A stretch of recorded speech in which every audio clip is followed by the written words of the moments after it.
কোপ দিয়া দিছে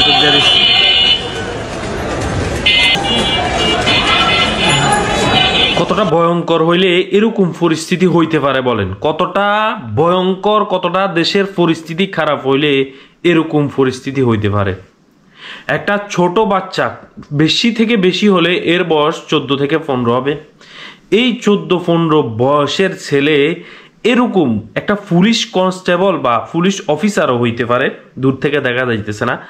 দেখেন, তারে গ্রেফতার করছে, কোনো না কোনো কারণে গ্রেফতার করছে, তাকে ছাড়িয়ে নেওয়ার জন্য তার গং যারা, তারা তাকে এক ফাঁসে নিয়ে গিয়ে তাকে এভাবে অত্যাচার করতেছে, মানে চাপাতি দিয়ে কোপ দিবে এরকম একটা পরিস্থিতি করে ফেলছে। পরবর্তীতে ওই যার হাতে হ্যান্ডকাফ লাগাইছে সেও মানে ছুটাতে দেরি হইতেছে কেন, ছুটাতে তার হ্যান্ডকাফ খুলতে দেরি কেন হইতেছে, তাকে এভাবে মাথা দিয়ে মারতেছে। কতটা ভয়ঙ্কর, কতটা গা শিহরণ দেওয়ার মতো পরিস্থিতি তারা মানে তৈরি করছে বাংলাদেশে। এর দায় কে নিবে বলেন? এর দায় কে নিবে? আমি খুব কাঁদতে ইচ্ছা করে, আমার বাংলাদেশের জন্য আমার কান্না করতে ইচ্ছা করে। কেন? এটা আমার দেশ, দিন শেষে আমার দেশ। সেটা আমি এটা ঘুম থেকে উঠে এই ভিডিওটা দেখছি, আমার একটা ফ্রেন্ড পাঠাইছে, আর আমি ভিডিওটা ক্লিক করার পরে আমি যখন মনোযোগ সহকারে ভিডিওটা দেখলাম, বলতেছি আয় রে বাংলাদেশ, কোথায় ছিলাম, কোথায় গেলাম? ওই যে একটা দেশের সাথে একটা দেশের যুদ্ধ হইলে যেরকম বলে না, সে যে ওই দেশকে 10 বছর 20 বছর ফিসাই দেওয়া হয়েছে, আমাদের বাংলাদেশকেও আমার মনে হয় এরকম 10 বছর ফিসাই দেওয়া হয়েছে। এমন একটা পরিস্থিতিতে এখন মানুষ, এই আধুনিক যুগে এসেও এমন একটা পরিস্থিতি বাংলাদেশে ক্রিয়েট হয়েছে।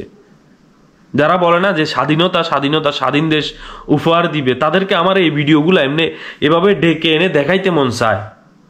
নিরাপদ সড়ক দিবে, নিরাপদ দেশ দিবে, তাদেরকে আমার কলার ধরে মন চায় এই ভিডিওগুলো দেখ, তোরা কি করছস, তোরা কতটুকু ভালো করছস, কতটুকু খারাপ করছস, কিভাবে চালাবি দেশ, আমাদের নিরাপদ দিবি কিভাবে? আমার এই কথাগুলো আমি মানে অভিনয় করতেছি না, কন্টেন্টের জন্য বলতেছি না, আমি এই কথাগুলো আমার খুব খারাপ লাগতেছে। আমার মা বাবা দেশে রেখে আসছি, আমার খুব ভয় হয় যে এইগুলা আমাদের দেশে কতদিন আর চলবে বলেন? কতদিন? মানে একটা দিন শান্তিতে যে মানে ফেসবুক চালাবো, ইউটিউব চালাবো, তার কোনো সুযোগ নাই। ফেসবুকে ঢুকলেই দেখি যে কাউকে না কাউকে মারতেছে, কাউকে না কাউকে কোবাইতেছে, কাউকে না কাউকে আপনার দর্শন করতেছে।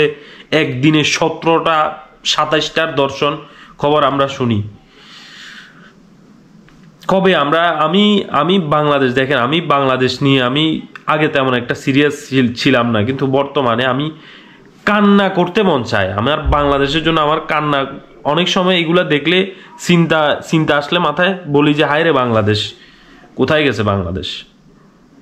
এই যে কিছুক্ষণ আগে বললাম যে এক দেশের সাথে এক জায়গায় যুদ্ধ বাজলে বলে না ওই দেশকে 10 বছর ফিসাই দেওয়া হয়েছে, 20 বছর ফিসাই দেওয়া হয়েছে।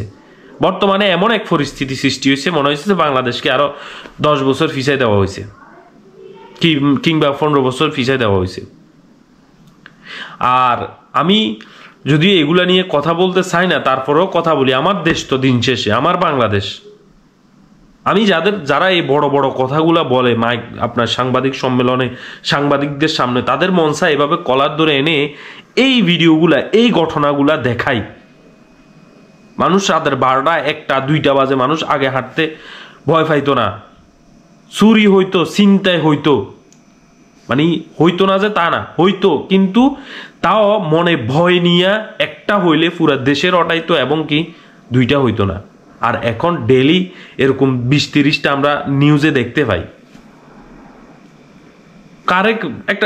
একজন পুলিশ, তাকে হ্যান্ডকাফ লাগাইছে, পুলিশের সাফাতি দিয়ে কোভাইতেছে, আপনার তাকে হাত দিয়ে ফাটতেছে না, মাথা দিয়ে মারতেছে। আর আগে একজন কনস্টেবল যদি গলি দিয়ে হাঁটতো, এই পুলিশ আসছে বলে চলে যেত। কারণ ভয় জিনিসটা কাজ করতে হবে, শাসন জিনিসটা কাজ করতে হবে। ফ্যামিলির মধ্যে শাসন কেন করে বলেন? ভয় যদি না থাকতো, একটা ফ্যামিলির একটা ছেলে মেয়ে মানুষ হইতো। সেম দেশের জন্য এরকম একটা প্রশাসন, এরকম একটা দেশ প্রধান আমাদের প্রয়োজন, যেটাকে মানুষ ভয় পাইবে। কারণ বর্তমানে দেখেন না আপনি, ভয় পাইতেছে না বিদায় কি করতেছে দেশে।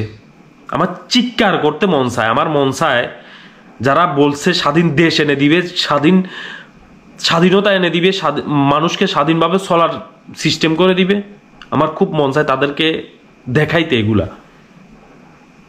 তারাও বলে যে আমার মাগরিবের পরে আমি ঘর থেকে বাইর হইতে আমার ভয় লাগে, 2 জন নিয়ে বাইর হইতে হয়, 3 জন নিয়ে বাইর হইতে হয়।